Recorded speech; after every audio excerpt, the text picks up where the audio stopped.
vital routes of importance in the Union Connectivity Review by then Sir Peter, now Lord Hendy.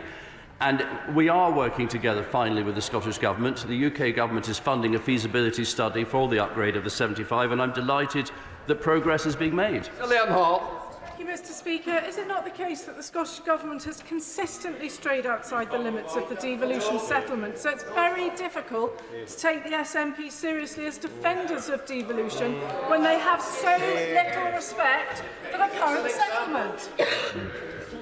Mr. Speaker, my honourable friend is right. The Scottish Government, everyone forgets that the Scottish Government get up every day and go to work to destroy devolution, to destroy the United Kingdom. The defenders of devolution, the strengtheners of the United Kingdom, are this government. Secretary of State, Ian Murray.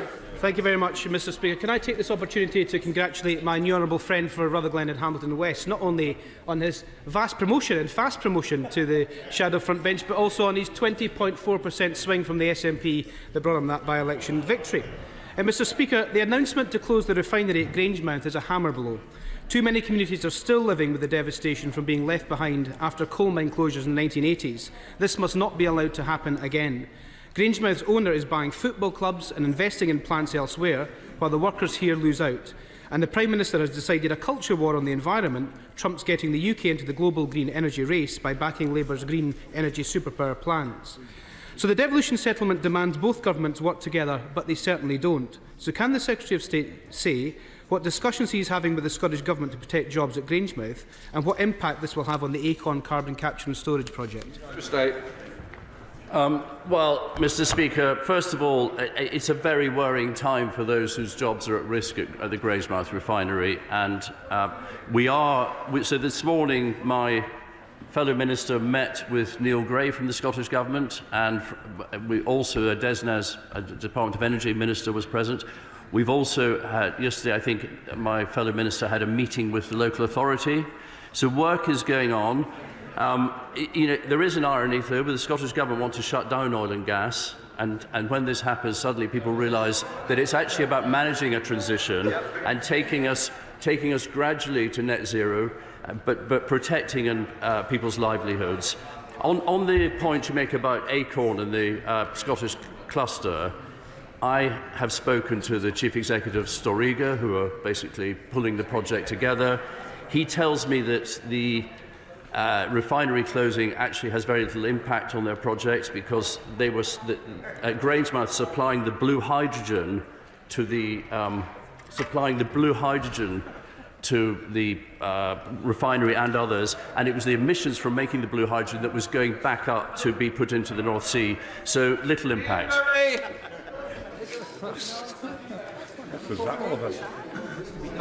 Mr. Speaker, it's the 25th anniversary of the Scottish Parliament next year, one of this Labour Party's proudest achievements, but recently it's been riven with failure and scandal, from 1 in 7 on NHS waiting lists and ferries to iPads and camper vans. But much has been made as to the dual role of the government-appointed Lord Advocate, who sits in the Scottish Cabinet while presiding over prosecutions in Scotland. Can I ask the Secretary of State what discussions he has had with the Scottish Government on Anna Sarwar's idea to have the dual role of Scotland's top law officer split to maintain the separation of powers between the government and the judiciary? Secretary of State.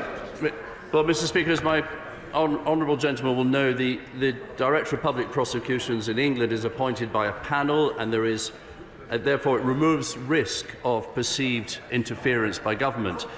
Many of our learned friends have expressed their concern to me at the current structure in Scotland and the closeness between the judiciary and the government. And what I would say is that I find their concerns understandable, and I would also say that it's vitally important that the public perception is that the prosecution service is seen to be very, very independent from government.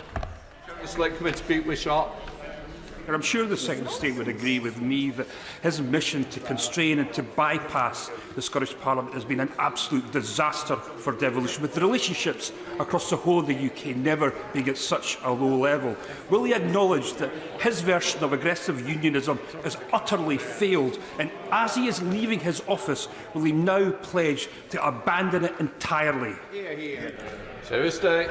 Well, I'm not entirely sure what I've done that's been a failure, to be honest. Mr. Speaker, this is the government that protects devolution. We are protecting the settlement, and if he refers to, for instance, the Section 35 order I used, that was in the Scotland Act in 1998. It was voted for at the time by SNP MPs, and it's there to protect devolution when a devolved administration legislates in GB or UK matters. Martin Day. For. Service Day. Mr. Speaker, the UK Government has no intention of devolving legislative competence for employment rights to the Scottish Parliament. Employers and employees benefit hugely from a single, simple system where employment rights are the same across Great Britain, whether you're working in Derby or Dundee, and we do not see any benefit in changing this arrangement. Day. Devolution of employment law is supported by the STUC, the TUC, by Workers' Rights Group, by a majority in the Scottish Parliament, by the public. It would benefit workers by having their governments compete to give them better rights, prevent a race to the bottom.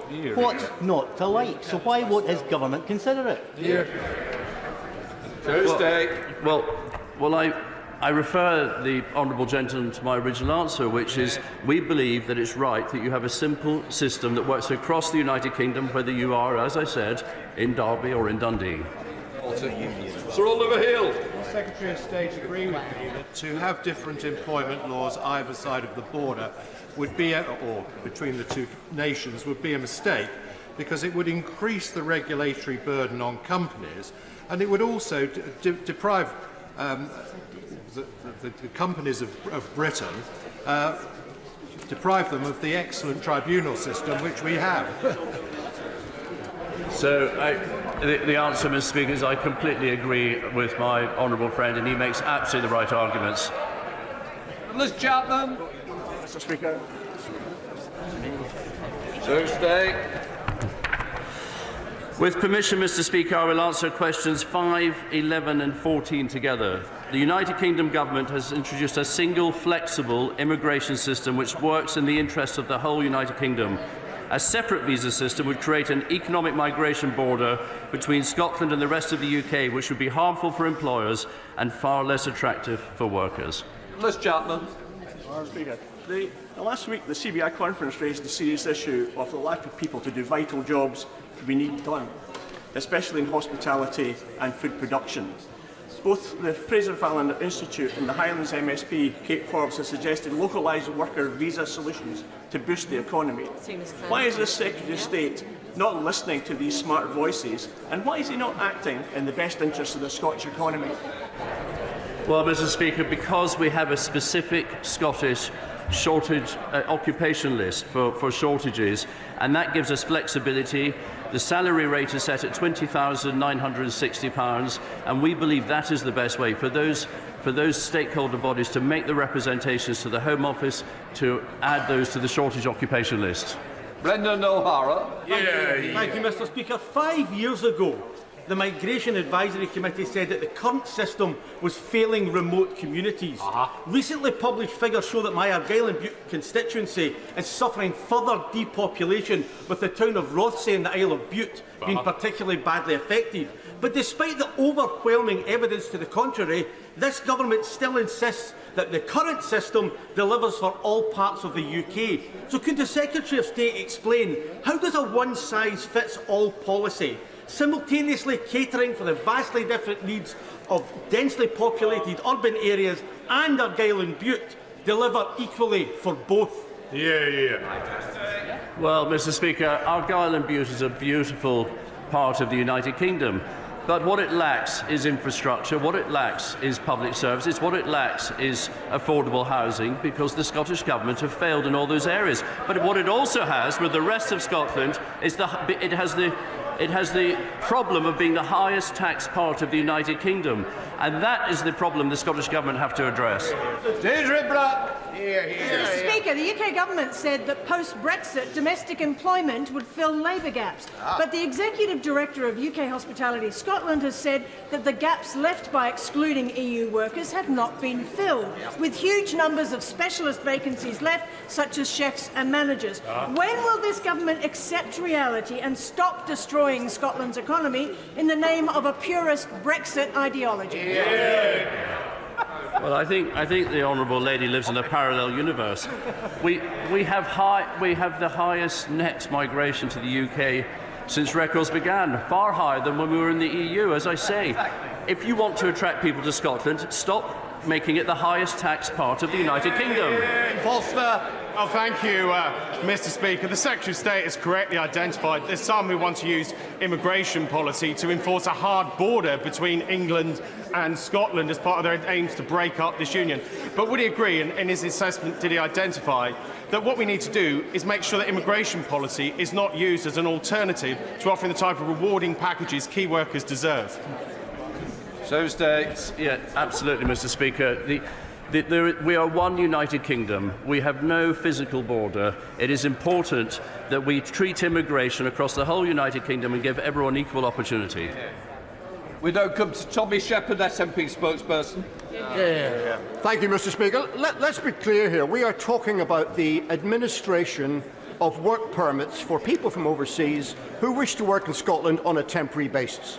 Just about everyone thinks that would be better administered in Scotland, but the Secretary of State insists it should be centralised by his government in Westminster. His argument would be plausible if the UK could demonstrate that it is doing well with managing the migration service. But given the catastrophe that is the UK immigration system, when is he going to wake up and realise this would be better done in Scotland by the people who live there? Well, Mr. Speaker, I would point the honourable gentleman to the seasonal agricultural workers scheme. 45,000 people with the ability to flex it up to 55,000, and those people come and work on a flexible system across the United Kingdom, and it's been proved to be a huge success. Miss Shepherd. Mr. Speaker, he is standing against everyone here, against experts, against academics, against representatives of industry, and even against the people of Scotland themselves, 28% of whom only think immigration is too high, and more than 6 out of 10 think it would benefit the country. So when is he going to stop being the Secretary of State against Scotland and be the Secretary of State for Scotland? Well, it's very good that you're getting your lines written by Mike Russell, but listen, and it's an old one. It's an old one, and it's not a very good one. The reality is Scotland is the highest tax part of the United Kingdom. That is not attractive for people to work there. We have the highest ever net migration. And if the Scottish Government focused more on good public services, on good infrastructure and lower taxation, hopefully we've seen those high net migration figures see more people settle in Scotland. Bill Hamby. Number 7, Mr. Speaker. Minister. Thank you, Mr. Speaker. Carbon capture, utilisation and storage is a vital component of our journey to net zero. The Acorn project represents a huge opportunity for the north east of Scotland. As you would expect for any multi-billion-pound project, due diligence must now be followed. Bill Hamby. Thank you, Mr. Speaker. Under Westminster rule, Bathgate, Linwood, Methil and Irvine are all no more. Grangemouth now risks being added to that sorry list, and with it hope for it developing carbon technologies. The Minister's quick to attack a Scottish Government with limited powers, but responsibility for the robbery and ruination of Scotland's energy sector and the continued denial of substantial funding for carbon capture rests squarely with the UK Government. What is his office doing to protect energy sector jobs and livelihoods in Scotland? And what is his department's excuse for utterly failing the people of Scotland? Mr. Speaker, I had the pleasure of meeting the Cabinet Secretary from the Scottish Government this morning together with the leader of the Falkirk Council to discuss the situation at Grangemouth, and we are working together, both governments, Scottish Government, UK Government, working in hand to protect as many of the jobs as we possibly can. The Scottish cluster is expected to include at least one project located in Grangemouth, which I think is very welcome news. Next Speaker. Thank you, Mr. Speaker, and I very much welcome this question. Very timely given it's National Tree Week.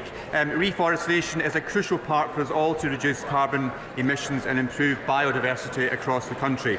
Although this policy is devolved, the United Kingdom Government continues to work with the devolved administrations to deliver the UK-wide change in tree planting and establishments. Slade Saxby. Thank you, Mr. Speaker. Conifers, which are the main species planted for productive forestry, account for just under half of the UK woodland area. Does my honourable friend agree with me that there should now be a UK-wide target for 60% of new planting to be productive forestry, allowing Scotland to lead the way for the UK as a whole to deliver a secure supply of raw materials to support British manufacturing and construction? Well, I thank my honourable friend for that excellent question. There are high ambitions across all of the United Kingdom to increase forestry planting. I agree with my honourable friend that we must secure a steady supply of the raw materials needed to support British construction and manufacturing industries. Jim Shannon. Thank you, Mr. Speaker. Last week, England. Don't normally get a cheer like that, but there you are. Last week, England announced there would be a new national park and forest in England. Has the Scottish Government and the Minister in particular got any intentions of doing something similar for Scotland? A new national park, a new forest for this occasion? Thank you. Thank you, Mr. Speaker. I think the honourable gentleman's question was about a national park. I know there's great ambitions for an additional national park in Scotland. My Scottish Conservative colleagues are pushing very hard for that. But if he needs more information, please do write to me and I will respond with the detail that he requires. Question number 9, Mr. Speaker. Series Day. Mr. Speaker, the UK Government works tirelessly to promote Scottish interests around the world through our extensive diplomatic network, forging business links and generating trade and investment. Our response to the Scottish Affairs Committee's recent inquiry on Scotland's international promotion highlights the extensive efforts we undertake to achieve this.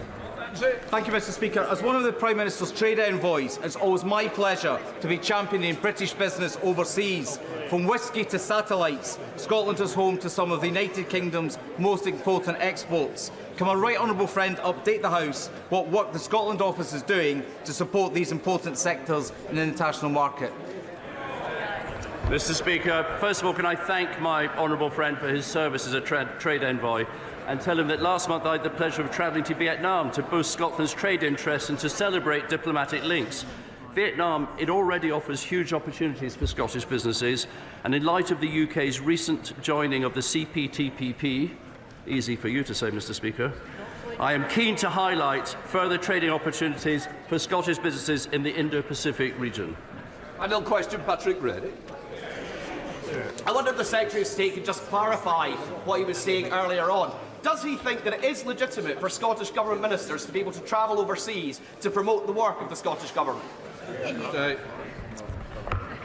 Mr. Speaker, I've always been very clear that Scottish Government ministers can go overseas and promote areas that are devolved, but in the reserved areas like the Constitution and Foreign Affairs, that is a matter for the UK Government, and they should not be using our embassies and our consulates to promote their plans for separation or their different views on the Middle East or anything else. Before we come to PMQs, may I remind members of an important courtesy that we should all observe, that is giving notice to colleagues if we are visiting their constituencies on official business. I've got to say, colleagues in Lancashire ought to think about when they're going to others, and just to let people know when you are going there. I believe this did not happen. I've heard of a number of examples in other areas where this discourteous way to colleagues is not acceptable. I would rather we didn't have to deal with such matters by points of order. So please try and give notice before visiting each other's constituencies. And I just say to everybody, temperate and moderate language is what I want in this chamber. So let us now move on to Prime Minister's questions. Gavin Newlands. Question number 1, Mr. Speaker. Prime Minister. Mr. Speaker, this morning I had meetings with ministerial colleagues and others. In addition to my duties in this House, I shall have further such meetings later today. Gavin Newlands. Thank you very much, Mr. Speaker. Last year, Scotland exported 19 trillion watt-hours of electricity worth £4 billion to the UK grid. Yet not only do Scottish generators pay the highest grid connection charges in Europe, Scots pay amongst the highest standing charges, whilst London is by far the lowest. Our heating and lighting is switched on a lot earlier and off a lot later than the south of England. So should Scottish households be forced to shiver in the dark this winter to subsidise the richest part of the UK? Yeah. Prime Minister. Well, Mr. Speaker, as the honourable member will know, standing charges are a matter for Ofgem, the independent regulator. Last week they did launch a consultation asking for views about standing charges, and he'll know, because of geographic factors, the UK government already provides an annual cross-subsidy worth £60 to a typical household in Scotland. But on top of that, we are providing considerable support to everyone across the UK with their energy bills this year. Smith. Mr. Speaker, Abigail Moore-Eden is 4 years old. Released from Hamas captivity last weekend, Abigail is an orphan after her parents were brutally executed in front of her during Hamas's rampage on the 7th of October. To secure the freedom of Abigail and some other hostages, Israel is taking a huge risk, releasing convicted terrorists, including would-be suicide bomber Isra Jabis, imprisoned for detonating a gas cylinder in her car in 2015. Hamas also seemed to have broken the ceasefire, activating 3 explosive devices. So what steps is my rightable friend the Prime Minister taking to continue his welcome, steadfast support for Israel in its fight not only against Hamas, but other Iran-backed terror groups? Prime Minister. Well, can I thank my honourable friend for raising such an important issue in my house, and my thoughts, and I know the thoughts of the whole House, will be with Abigail.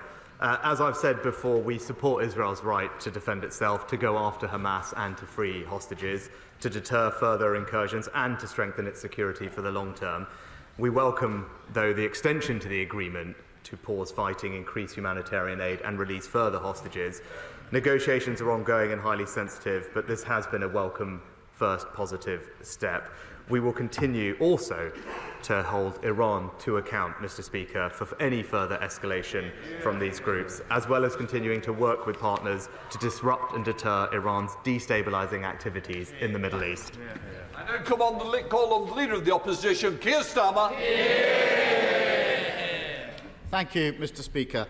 In an effort to hide from his failures, the Prime Minister spent this week arguing about an ancient relic that only a tiny minority of the British public have any interest in. Mr. Speaker, that's enough about the Tory party. In 2019, they all promised the country that they would control immigration, numbers will come down, the British people will be in control. How's it going? Prime Minister. Mr. Speaker, let me be crystal clear. The levels of migration are far too high, and I'm determined to bring them back down to sustainable levels. That's why we've asked the Migration Advisory Council to review certain elements of the system. We're reviewing those findings and we'll bring forward next steps. But earlier this year, we announced the toughest action ever taken to reduce legal migration. The effects of that action are yet to be felt, but will impact 150,000 student dependents, and forecasts show that migration is likely to drop as a result. But all we've heard up until this moment from the honourable gentleman on this topic is a secret backroom deal with the EU that would see an additional 100,000 migrants here every year. Mr. Speaker, never mind the British Museum, it's the Prime Minister who's obviously lost his marbles.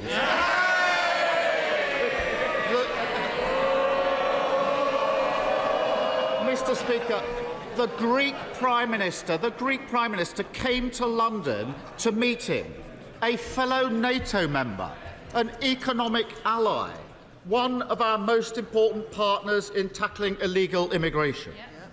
But instead of using that meeting to discuss those serious issues, he tried to humiliate him and cancelled at the last minute. Why such small politics, Prime Minister? Prime Minister. Mr. Speaker, of course, we're always happy to discuss important topics of substance with our allies, like tackling illegal migration or indeed strengthening our security. But when it was clear that the purpose of a meeting was not to discuss substantive issues for the future, but rather to grandstand and relitigate issues of the past, it wasn't appropriate. But furthermore, furthermore, when specific commitments and specific assurances on that topic were made to this country and then were broken, it may seem alien to him, but my view is when people make commitments, they should keep them. Mr. Speaker, I discussed with the Greek Prime Minister the economy, security, immigration. I also told him we wouldn't change the law regarding the marbles. It's not that difficult, Prime Minister. The reality is simple. He has no plan on boat crossings, and migration is at a record high. A record high. His policy is that companies can pay workers from abroad 20% less than British workers. That has contributed to those record high immigration levels, hasn't it? Mr. Speaker, he talks about the boat crossings. He's failed to notice illegal boat crossings are down by a third this year, Mr. Speaker, thanks to every one of the actions that we've taken that he opposed every single time they were raised. But look, Mr. Speaker, no one will be surprised that he's backing an EU country over Britain. Just this last week he was asked, he was asked which song best sums up the Labour Party. What did he come up with? Well, Mr. Speaker, he showed his true colours and chose Ode to Joy, literally the anthem of the European Union. And he will back Brussels over Britain every single time. So let me get this straight. The Prime Minister is now saying that meeting the Prime Minister of Greece is somehow supporting the EU instead of discussing serious issues. He's just got dug further into that hole that he's made for himself.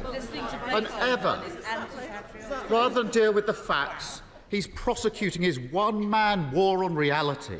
And that reality is stuck. Under this government, a bricklayer from overseas can be paid £2,500 less than somebody who's already here.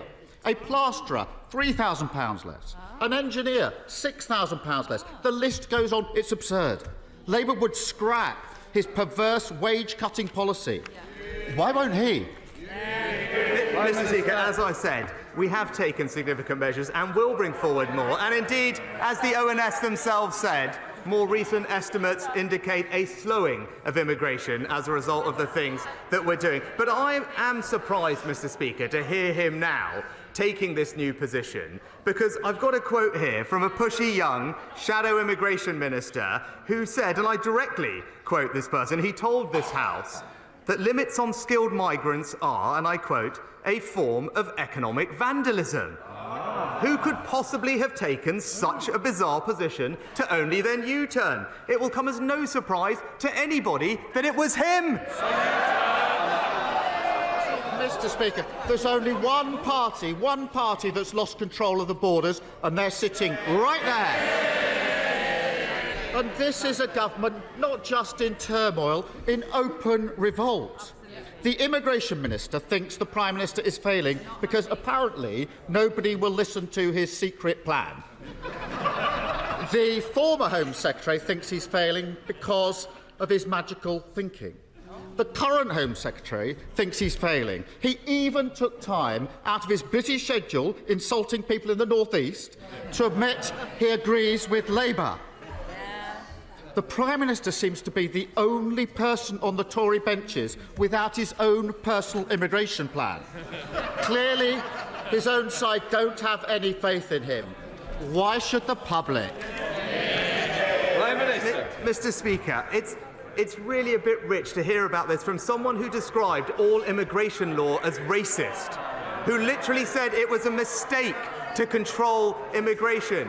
We have taken steps and we will take further steps, which is why recent estimates of immigration show that it's slowing. It's why next year the immigration health surcharge will increase by over 2/3. It's why immigration fees are going up by up to 35%. But, Mr. Speaker, one of his own members of his front bench said that having a target isn't sensible. Right? It's no surprise, Mr. Speaker, to have people like this, because this is the person, Mr. Speaker, while we're taking all these measures that he opposed, this is the person who stood on a platform and promised to defend free movement. On their watch, migration has just trebled and is giving the House a lecture about targets. He's lost in la-la land. There can be few experiences more haunting for the members opposite than hearing this Prime Minister claim that he's going to sort out a problem. First, he said he'd get the NHS waiting list down. They went up. Unabashed by that, he said he'd get control of immigration. It's gone up. Following that experience, he turned his hand to bringing taxes down. And, would you believe it, the tax burden is now going to be higher than ever. It is ironic that he's suddenly taken such a keen interest in Greek culture when he's clearly become the man with the reverse Midas touch. Everything he touches turns to... maybe the Home Secretary would help me out here. Rubbish. So will the Prime Minister do the country a favour? We'll have to check the tape again, Mr. Speaker, I think. So will the Prime Minister do the country a favour, warn us what he's planning next, so we can prepare ourselves for the disaster that will inevitably follow? Mr. Speaker, at the beginning of the year, we said, Mr. Speaker... Prime Minister. Mr. Speaker, at the beginning of the year, we said we would halve inflation, and this government has delivered, easing the burden on the cost of living for families everywhere. But we know his plans, Mr. Speaker, all the way through that. What did he do? Back inflationary pay rises. He talked about welfare, no controls for welfare, and borrowing £28 billion a year that would just make the situation worse. He mentioned tax, Mr. Speaker. Just this past week, we've delivered the biggest tax cuts since the 1980s for millions of people and businesses, increased pensions and benefits, and this week secured £30 billion of new investment for this country. So he can keep trying, Mr. Speaker, to talk... Can I just say to the Shadow Foreign Secretary... order! Just a little bit quieter, please. I want to hear. Right. Manchester. Thank you, Mr. Speaker. The government has rightly responded to the shocking and unacceptable rise in anti-Semitism, and we saw extra funding in the autumn statement. I note that 44% of religiously aggravated motivated offences last year were against the Muslim community. Yet there was no funding in the autumn statement to deal with Islamophobia. The government's independent advisor role for Islamophobia has been left vacant for over 1 year. The Prime Minister knows we discussed these matters over a year ago, yet no action has taken place. Prime Minister, enough is enough with regards to tackling anti-Muslim hatred. Will the government now finally take action?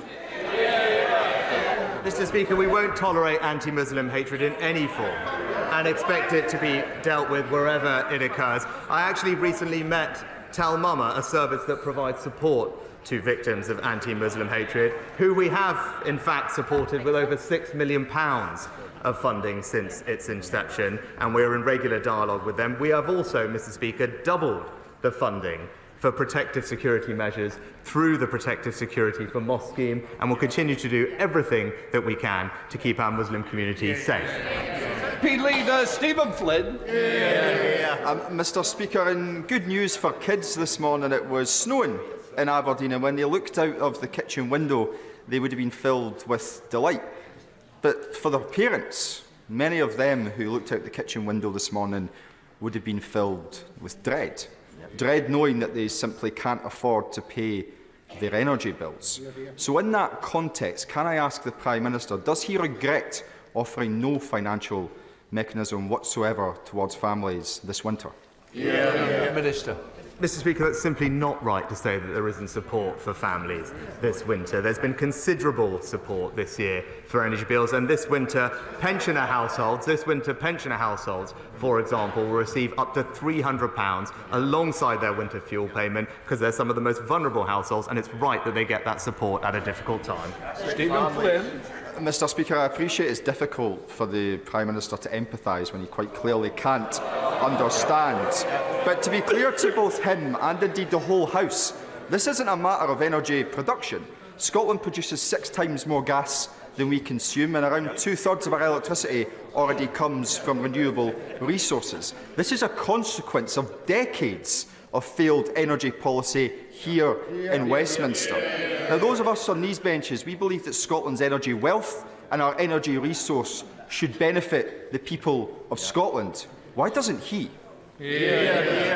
Mr. Speaker, the entire energy grid infrastructure in this country is integrated, which brings benefits to people in every part of our United Kingdom. But when it comes to supporting people with energy bills, Mr. Speaker, that's why earlier this year we increased benefits at the highest rate on record. It's why we've provided cost of living payments worth £900 on top of regular support. And it was right, Mr. Speaker, not to wait till the last moment to give people that support. We gave it to them earlier this year so they would have the security they need going into winter. And as I said, on top of the money for pensioners, and when there are cold snaps, we have cold weather payments that kick in, and the Warm Homes discount providing an extra £150 to the most vulnerable households. All of that is the most considerable action taken by any government to help people with their energy bills. The £400 million redevelopment of Kettering General Hospital is the #1 investment priority for local residents. The first part of this is a £50 million new energy plant to power the expanded and improved hospital.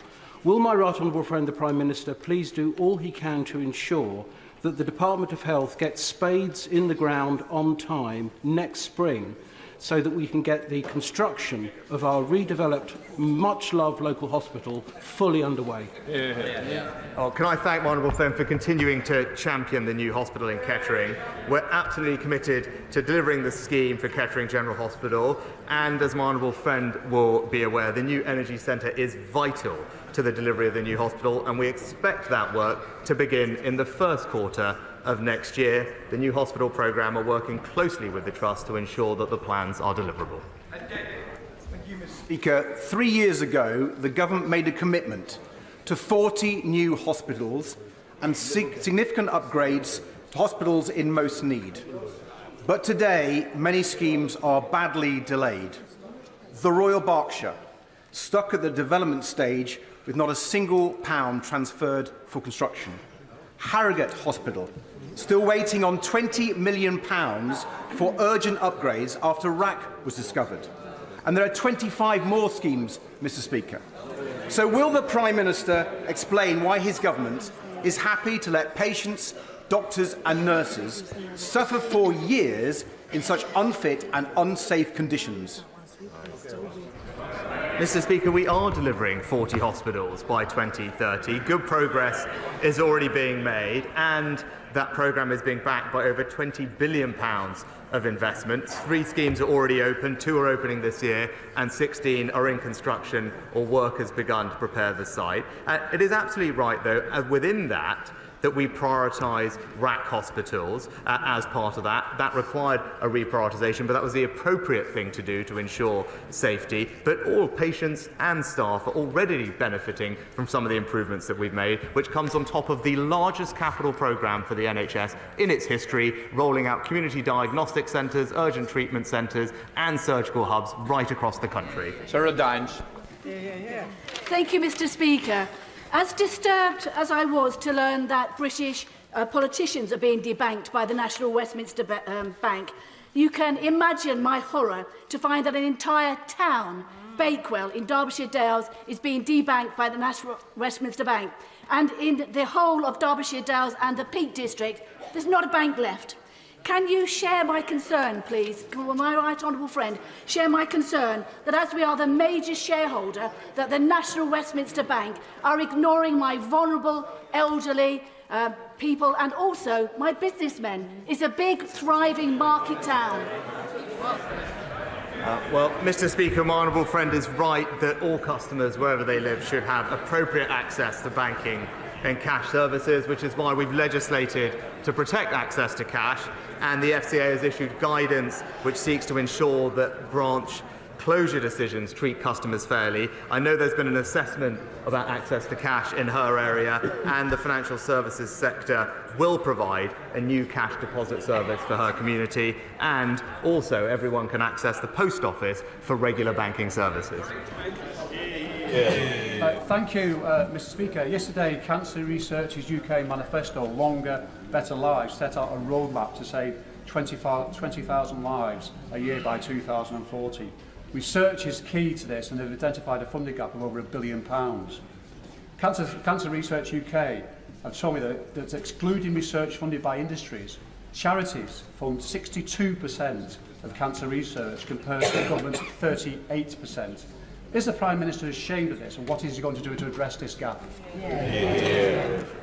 Mr. Speaker, of course the government must do more to continue preventing cancer deaths in our country. That's why we're focused on fighting cancer on all fronts: prevention, diagnosis, treatment, research and funding. Crucially, cancer is now being diagnosed at an earlier stage more often, with survival rates improving across all types of cancer, including the most common cancers. And through our treatment record, we are rolling out community diagnostic centres everywhere to ensure that we can reach those people as quickly as possible. David Mundell. Thank you, Mr. Speaker, and can I thank you on behalf of the all-party group on HIV/AIDS for hosting today's reception to honour the incredible contribution that Sir Elton John has made to the fight against AIDS.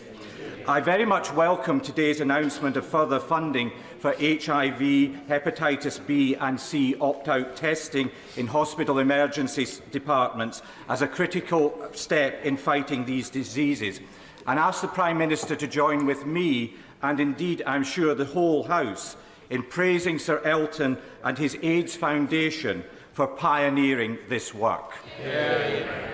Well, Mr. Speaker, Sir Elton John has been a powerful voice for change in the UK and the world, and through the brilliant work of his foundation, he's raised awareness of HIV, reduced stigma and saved lives, and I'm very pleased that this will be celebrated tonight at the HIV all-party group event. And ahead of World AIDS Day on Friday, I'd also like to reaffirm this government's commitment to ending new transmissions within England by 2030. And I know my right honourable friend, the Secretary of State for Health, will have more to say about the expansion of our recent pilot initiative on screening at tonight's event.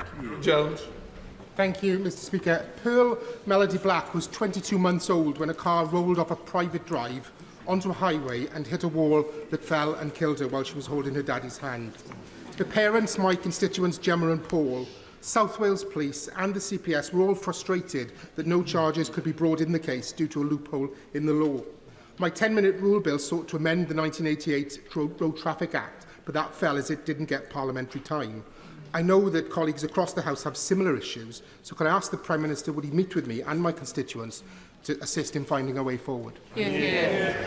I'm incredibly sorry to hear about Pearl, and my thoughts, I know the whole House's thoughts will be with Gemma and Paul. I will make sure that the honourable member gets a meeting with the relevant minister on the legislation as quickly as possible.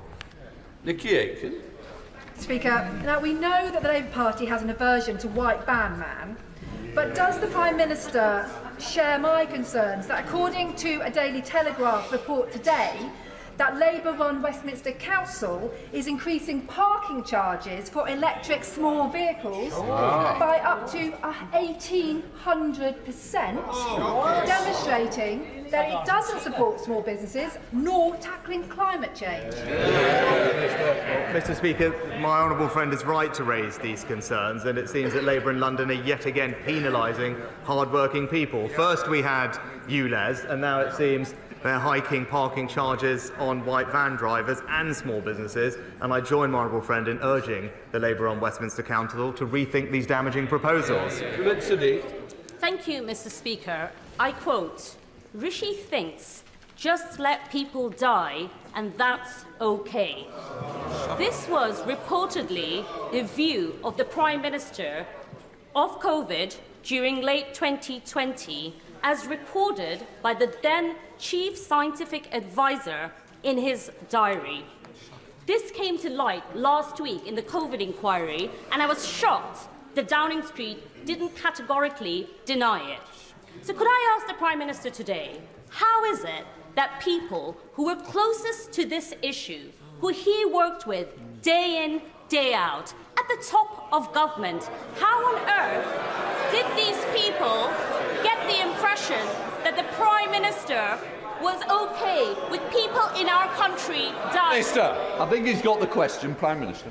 Mr. Speaker, as the Honourable Lady knows, there is an ongoing inquiry into COVID, and it's right that that process followed, and I look forward to providing my own evidence. But if she had taken the time to actually read the evidence submitted to the inquiry, she will have seen that the person she mentioned, the Chief Science Advisor, confirmed that he did not hear me say that, and that's because I didn't. Sir John Hayes! Thank you, Mr. Speaker. That 1.3 million migrants over a period of 2 years is a catastrophe for Britain is obvious to everyone apart from guilt-ridden bourgeois liberals and greed-driven globalists. Yeah. So, given that the same kind of people are stymieing the Prime Minister's Stop the Boats campaign, will he bring urgent measures forward to deal with legal migration? And in terms of the bill that he's promised, will he ensure it is exactly in the form recommended by his own immigration minister? Well, Mr. Speaker, I'm pleased to have the honourable gentleman's advice and support as in all our measures to tackle both legal and illegal migration. As I said, we are reviewing the recommendations of the MAC and will be bringing forward measures on top of the very significant restrictions that we've already announced on student dependence. And when it comes to stopping illegal migration, I've been crystal clear. We will bring forward legislation that makes it unequivocally the case that Rwanda is safe, and there will be no more ability of our domestic courts to block flights to Rwanda, and that's what our legislation will ensure. Melissa McGovern. Thank you, Mr. Speaker. In response to my friend for Stockton North last week, the Prime Minister claimed that the best way to stop children living in poverty is for them to have parents who work. But, Mr. Speaker, over 70% of poor children already live in a home where someone goes out to work. So I'll give him another chance. Can he explain why reports say that 1 million of our children in 2022 experienced not just poverty, but destitution? Well, Mr. Speaker, no child should grow up in poverty, and that's why I'm pleased that because of the measures we've taken, 1.7 million fewer people are living in poverty today than in 2010. I'd also say to the Honourable Lady that it is absolutely crystal clear that for children growing up in workless households are 4 or 5 times less likely to be in poverty. That's what the facts say. That's why our efforts are on getting people into work and making sure that work pays, which is why the actions in the autumn statement to raise the national living wage to record levels and provide a significant tax cut will do an extraordinary amount to continue lifting children out of poverty. Jeremy Wright. Speaker, and can I thank you for welcoming my constituent John Farringdon to Parliament this morning. At 110 years of age, John is among my more experienced constituents, and I know he would want me to ask the Prime Minister to join us in thanking the staff of Covington Mill Care Home for looking after him so well. But can I also ask my right honourable friend, when John comes to Downing Street this afternoon, to try and find a moment or two to speak to him? It may be a useful conversation for those obsessed with the opinion polls, as I think it's fair to say John has some experience at surviving against the odds. Can I thank my right honourable friend for his question, and I very much hope I have a chance to meet John later on. And can I join with my right honourable friend in paying tribute to his care home for the incredible care that they provide him. It's great that he's here, and I'm sure everyone will enjoy meeting him later today. Mr. Grant. Thank you, Mr. Speaker. The Prime Minister may already be aware from his colleagues of the exceptional contribution my constituent, Dr. Hudura, has made during a 30-year career in our health service. He may also be aware that for the last 6 or 8 weeks she's been frantic with worry about her 83-year-old mum who is trapped in Palestine with a number of family members with no way out. Will he agree to work with the Foreign Office and the Home Office during this time of some hope in the Middle East to find an urgent way to get vulnerable people, such as Dr. Hudura's mum, out of danger into a safe place of refuge while we can? Because once the ceasefire ends, so tragically will the chance of survival of too many people in Palestine. Well, can I start by paying tribute to the Honourable Gentleman's constituent's long service in the health service, I think he mentioned, and can assure him that we're doing absolutely everything we can to ensure the safe passage of British nationals out of Gaza. I will ensure that the Department of Foreign Office get in touch with him. All British nationals that have been registered already with the Foreign Office have had significant interaction. We have successfully ensured the safe passage of well over 200 already, but we'll continue to do everything we can for those that are remaining, and I'll make sure that we're in touch with him and his constituent. Rachel McLean. Thank you very much, Mr. Speaker. Thanks to this Conservative government, the Alex Hospital in Redditch has received nearly £19 million of investment, and we are boosting training places at the Three Counties Medical School. So does the Prime Minister agree with me it's the perfect time to back my campaign to bring back services so that women, local mums, can once again give birth in their hometown, and all children can be seen at the hospital no matter what illness they are experiencing? Well, I know that my honourable friend campaigns passionately for the delivery of first-class healthcare for her constituents, and like her, I welcome the investment that the Alexandra Hospital has had in recent years in a whole range of different services. She will know that the reconfiguration of services are, of course, clinically led local decisions following the appropriate engagement with patients and stakeholders, but I know that my honourable friend will continue to make her case on behalf of her community. Thank you very much, Mr. Speaker. In June, the Canadian Prime Minister claimed the Indian government may be linked to the killing of Canadian Sikh activist Hardeep Singh Nijjar in Canada. Now it is reported that the US government thwarted a second assassination attempt of a Canadian-American citizen on US soil. So will the Prime Minister reassure my Sikh constituents who have raised their safety concerns with me that this government is taking this matter very seriously and will raise their concern with his counterpart in India? Well, Mr. Speaker, I've already made statements on this matter, but also crucially, of course, we ensure the safety of all communities in our country. That is the first duty of government, and we'll continue to do that, not just for the Sikh community, but every community here in the UK. John Burrell. Thank you, Mr. Speaker. With both the OBR and ONS confirming that the British economy is now substantially larger than they estimated even a few months ago, does my right honourable friend agree that the economy has once again proven the detractors wrong, and will he do all he can to ensure that we retain record employment, because unemployment is a corrosive social evil? Well, Mr. Speaker, my honourable friend makes an excellent point. A year ago, not just the OBR, but the Bank of England, the IMF and the OECD were all predicting that we would fall into a recession this year. But thanks to the actions of this government and this Chancellor, we have actually grown the economy. You've seen that momentum carry on just in the past week with the announcement of Nissan, record investment in the new plant in Sunderland, safeguarding the future of thousands of jobs in the North East and ensuring the transition to electric vehicles, but also the summit that we hosted attracting £30 billion of new investment into the UK, which, as he said, crucially will support thousands and thousands of jobs in our country. Winter. Thank you, Mr. Speaker. There are 2,500 disused coal tips in Wales. Welsh Government previously asked the Treasury for £600 million to make them safe, and ahead of the autumn statement, it sought an initial £20 million. But this Tory government provided nothing. Rhondda Cynon Taf has the most high-risk coal tips of any local authority, and the spectre of Aberfan looms large over our communities. So can I ask the Prime Minister, does he think it right the UK took the economic benefit from Welsh coal, but won't fund the safety of its legacy?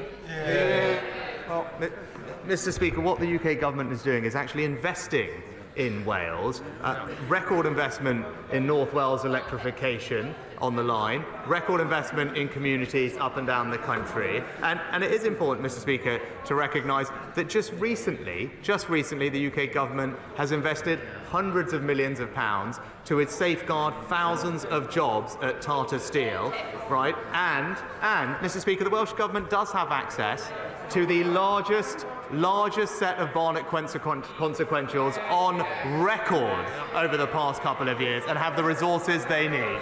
Jonathan Gillis. Thank you, Mr. Speaker.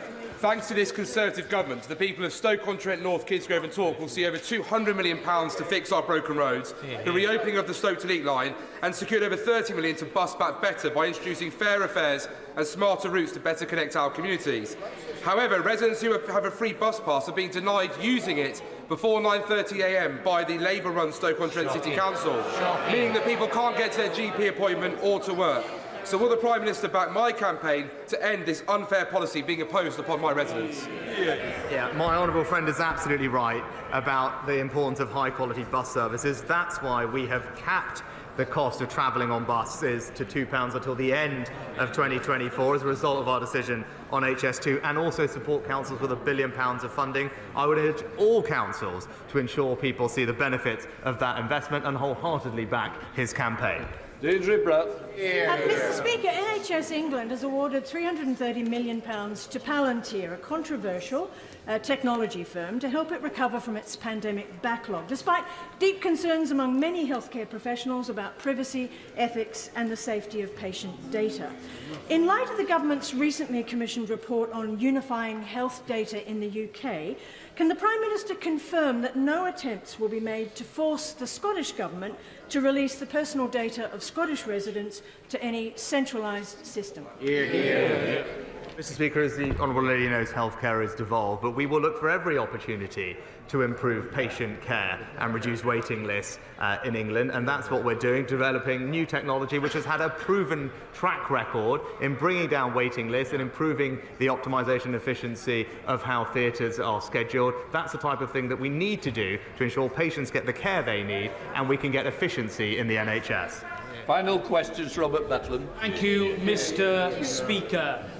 The increasing proliferation of AI-generated disinformation and deepfake poses a clear and present danger not only to our democratic process, but to the administration of justice itself. What further steps will my right honourable friend take following the Bletchley summit to strengthen our domestic law when it comes to this threat to democracy, and take international action to provide the guardrails that I believe are essential if we are to maintain integrity in the administration of justice? Well, Mr. Speaker, can I thank my right honourable friend for all the work he's done in this incredibly important area. He's right that we need to have guardrails around the successful exploitation of this technology, which is why the Online Safety Bill gives the regulators significant new powers to regulate the content on social media companies, including some of the ones that he mentioned. But we're also working internationally, following up from the summit, to ensure that we can all get the benefits of this technology, but in the process safeguard our democracy, which is so crucial to the functioning of our country. That completes Prime Minister's questions.